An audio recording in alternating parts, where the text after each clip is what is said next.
My name is Eleanor Hayes. I am 32 years old, and to the world, I am known as the CEO of one of the fastest growing tech companies in the country.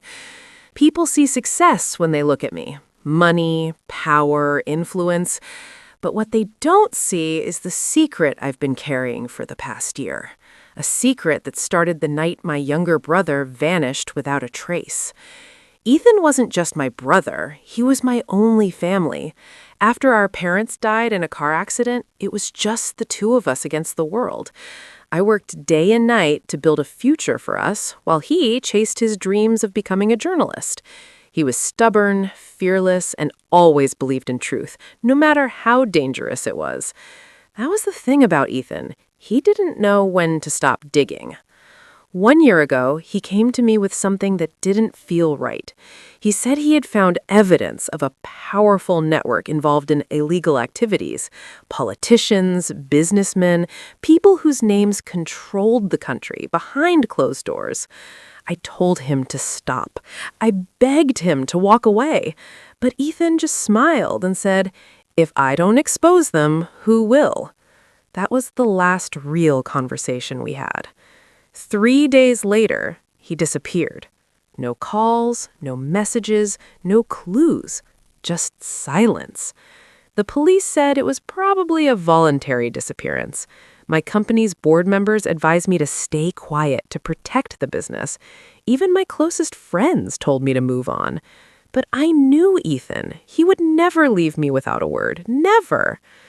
Months passed, but I didn't stop searching. I hired private investigators, checked every possible lead, and followed every small clue.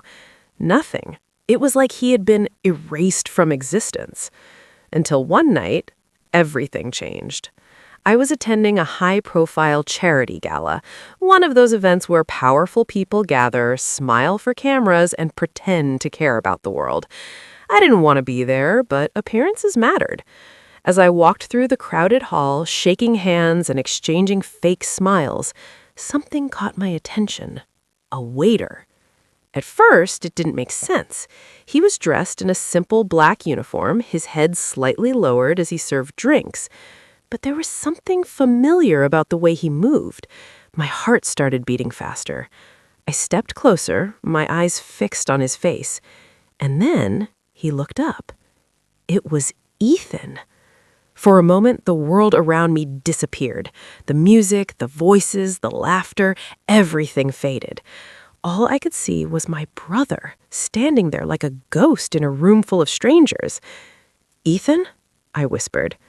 His eyes widened, and I saw fear in them. Real fear. Not surprise, not confusion. Fear. "Don't," he said quietly, almost under his breath. "Act normal." My chest tightened. "Where have you been, Ethan? Do you have any idea what I—" "Not here," he interrupted, forcing a polite smile as someone walked past us. "Meet me outside. 5 minutes." I wanted to grab him, to demand answers right there, but something in his eyes stopped me. So I waited. Those 5 minutes felt like hours. When I finally stepped outside into the cold night air, he was already there, standing in the shadows. He looked thinner, more tired, like he hadn't slept properly in months. Before I could say anything, I slapped him. The sound echoed in the empty street. "Do you think this is a game?" My voice broke. "You disappeared for a year, Ethan. A year!" He didn't react. He just looked at me, his expression heavy. "I did it to protect you," he said quietly. I froze. Protect me from what? He took a deep breath, then said something that made my blood run cold. "They know about you." A chill ran down my spine. "Who?" "The people I was investigating," he replied. "They found out I was getting close, so they gave me a choice. Disappear or watch you lose everything, your company, your reputation, your life." My mind struggled to process his words. "That's insane." "I thought so too," he said bitterly, "until they proved it." He pulled out his phone and showed me something. Documents, photos, recordings, evidence of powerful individuals manipulating laws, controlling businesses, destroying anyone who stood in their way. "These people," he continued.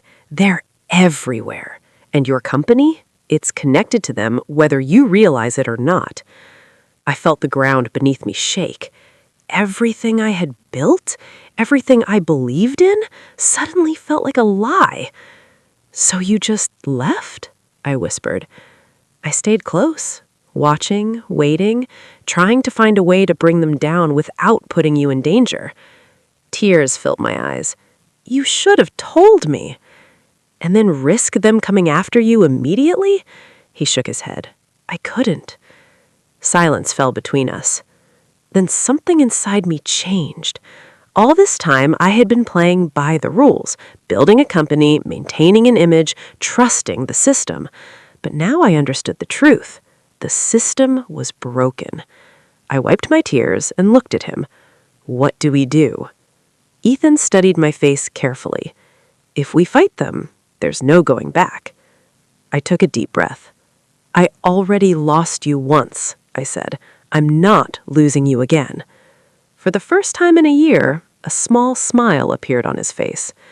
And that night, under the dim streetlights, we made a decision that would change everything. We weren't going to run anymore. We were going to expose them, no matter the cost.